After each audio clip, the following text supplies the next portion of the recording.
વિદ્યાર્થી મિત્રો, મારી ચેનલમાં તમારું હાર્દિક સ્વાગત છે। ગયા વખતે આપણે જે દાખલાઓ જોયા એ દાખલાઓ ફક્ત માલ કે સ્ટોકનો વીમો લીધો હોય એવા દાખલાઓ હતા, જેમાં આપણે આખર તારીખે આગ લાગ્યા તારીખે માલનો સ્ટોક કેટલો હોય, વેચાણનો દર કેવી રીતે શોધવો, એ દાખલાઓ બધા જોયા। એ દાખલાનો પહેલો પ્રકાર હતો।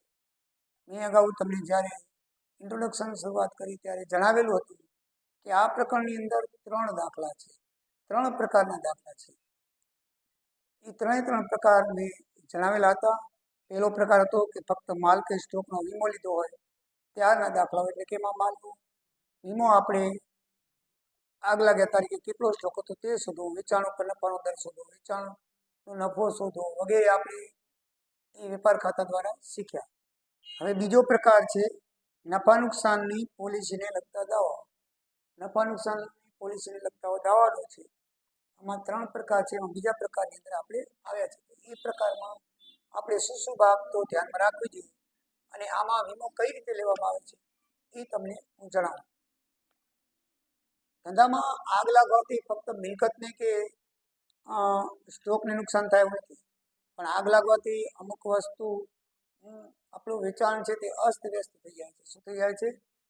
જેને લીધે આપણું વેચાણ ઘટે છે અને સ્વાભાવિક રીતે વેચાણની અંદર ઘટાડો થાય છે અને આપણો નફો ઘટી જાય છે, એટલે આપણો ધંધો બંધ પડી જાય છે અને આપણને આવક થતી નથી। પણ અમુક જે ખર્ચાઓ છે એ સ્થિર ખર્ચાઓ તો આપણે વેચાણ ચાલુ હોય તો ભલે, ધંધો બંધ હોય તો ભલે, આપણે ચૂકવવા જ પડે છે, એને સ્થિર ખર્ચાઓ કહેવામાં આવે છે।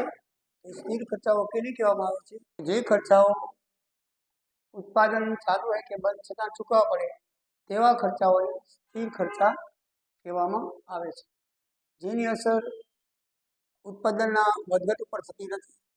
ઉત્પાદન થાય તો ભલે, ન થાય તો ભલે, એવા ખર્ચાઓ કયા છે? દાખલા તરીકે આપણે લોન લીધેલી હોય તે, લોન ઉપરનું વ્યાજ હોય તે, મકાન ભાડું છે, કારીગરોના પગાર છે, લાઇટ બિલ છે, બરાબર છે, કરવેરા છે, મકાનનું ભાડું છે, આ આપણે ચૂકવવું જ પડે છે, તો એ સ્થિર ખર્ચા કહેવાય। તો આ જે ખર્ચાઓ ચૂકવવા પડે અને ધંધો તો બંધ હોય તો પછી એના ઉપર સ્થિર ખર્ચાઓ ઉપર નફા નુકસાન ઉપર જે નફો આપણો ઓછો થાય છે છતાં સ્થિર ખર્ચા ચૂકવવા પડે છે, એનો વીમો લેવામાં આવે છે। વેચાણ વેચાણ ઘટી જાય તો ઘટેલા વેચાણનું સરભર કરવા માટે અને આપણું કંપનીનું જે ડિવિડન્ડ હોય, આપણે પૈસા લીધેલા હોય શેર હોલ્ડર પાસેથી, એને ડિવિડન્ડ ચૂકવવાનું હોય તો ડિવિડન્ડ ઉપર કોઈ અસર થાય નહીં, કંપનીના શેર મૂડી પર પણ કોઈ અસર થાય નહીં। એટલા માટે વેચાણ ઘટ કે ગુમાવેલ વેચાણ ઉપર આપણે વીમો ઉતરાવવો પડે છે। એટલે કે જે વેચાણ ઓછું થાય, કારણ કે ધંધો બંધ થઈ જાય એટલે વેચાણ ઓછું થાય, તો એ વેચાણ ઓછું થાય તો આગલા વર્ષની સરખામણીમાં આ વર્ષે કેટલું વેચાણ ઓછું થયું છે એ વેચાણ ઓછું થાય એના ઉપર વીમો લેવામાં આવે છે, એને નફા નુકસાનની પોલિસી કે પ્રાણિક નુકસાનની પોલિસીનો વીમો કહેવામાં આવે છે। તો એવા વીમાની અંદર આટલી વસ્તુ ધ્યાનમાં રાખવાની હોય છે, એ તમને સમજાવી દઉં। સ્થિર ખર્ચા તો તમે જોઈ લીધું। પછી બાંયધરી સમય।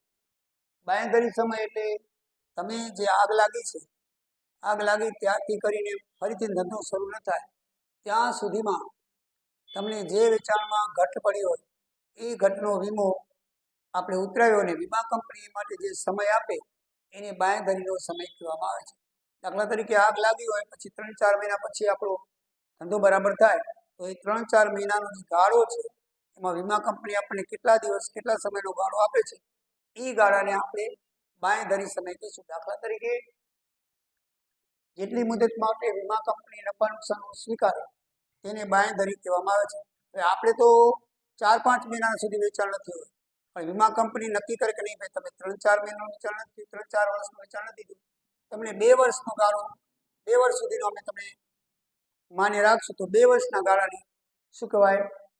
બાંધી મુદતનો સમય કહેવાય। એ વધારે ઓછામાં ઓછો કેટલો હોય? સામાન્ય રીતે 3 માસથી 36 માસનો હોય છે।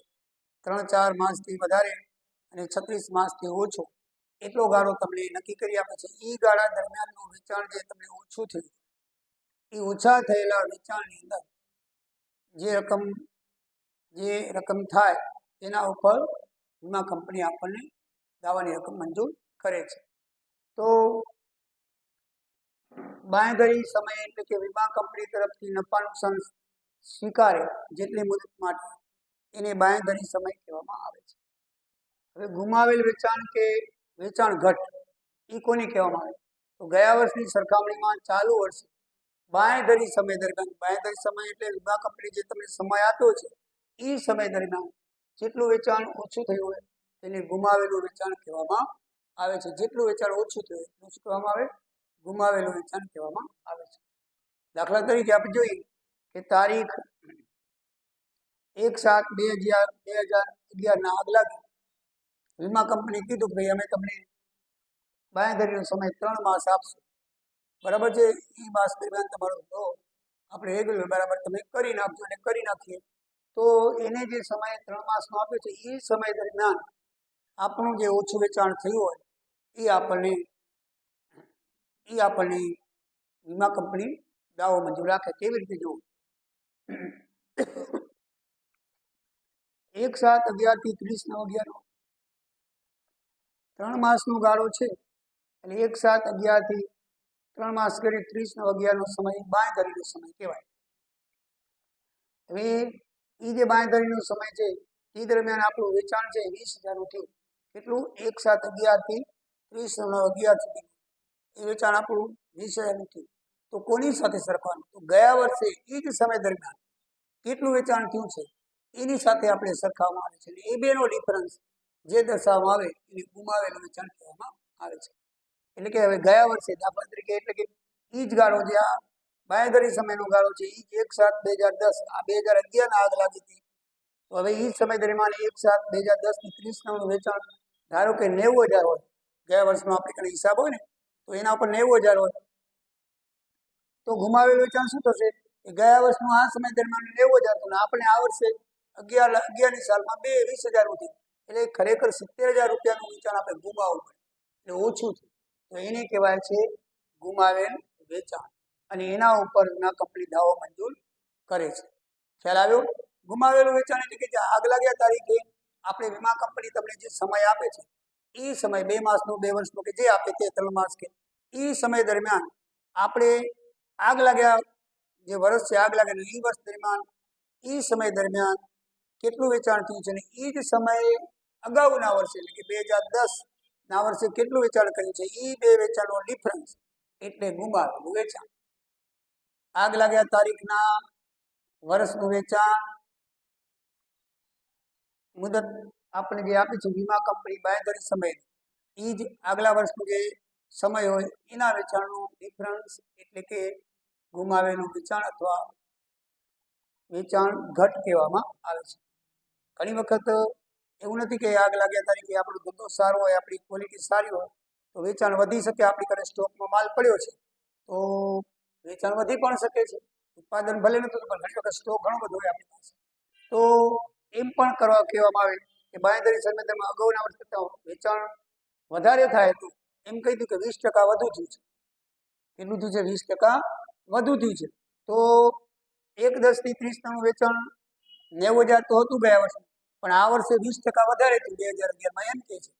તો સંભવિત વધારો 20% અને 90,000 20% 18,000 એટલે 1,08,000 વેચાણ થયું.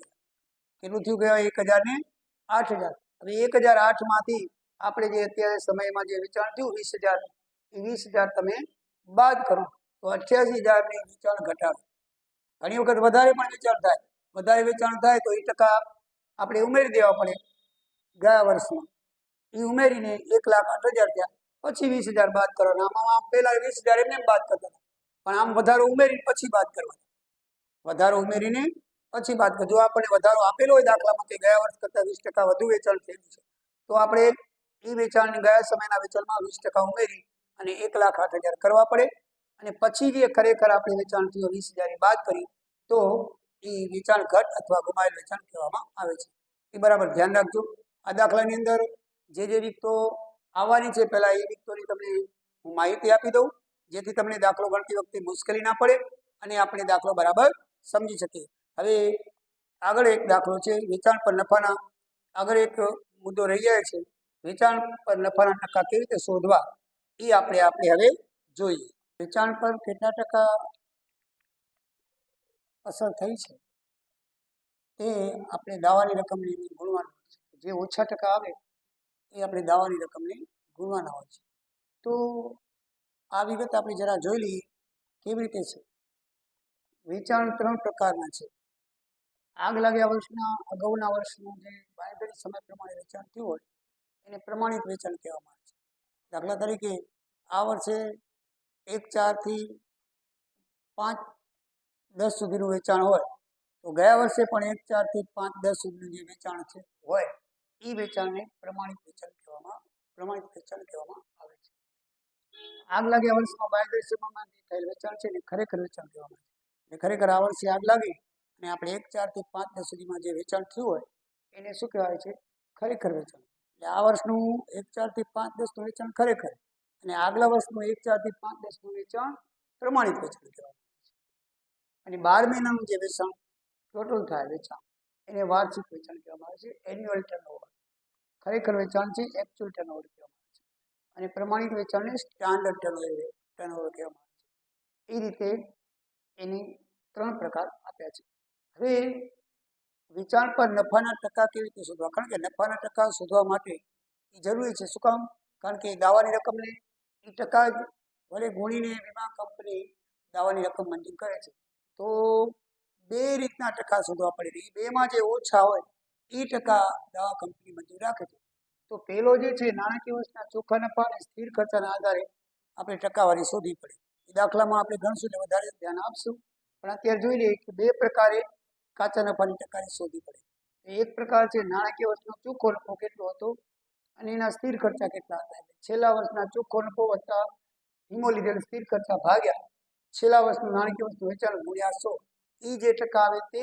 અને બીજું છે વીમાની રકમ તમે કેટલા રૂપિયાનો ઉતરાવ્યો છે તે ઉપર ટકાવારી આપણે શોધવાની હોય છે. તો કાચા નફાની બીજી ટકાવારી વીમાની રકમ પર હશે.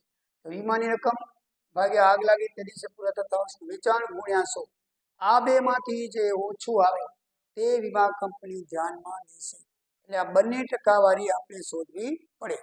એક છે સ્થિર ખર્ચા અને ચોખ્ખો નફા ઉપર આધારિત, બીજું છે વીમાની રકમ પર આધારિત. આ 2માં જે ઓછું હશે એ ટકાવારી આપણે ધ્યાનમાં લેવી પડશે. વીમા કંપની ટકાવારી પ્રમાણે જ દાવાની રકમ મંજૂર કરશે. તો દાખલા ગણવાના સ્ટેપ કયા છે?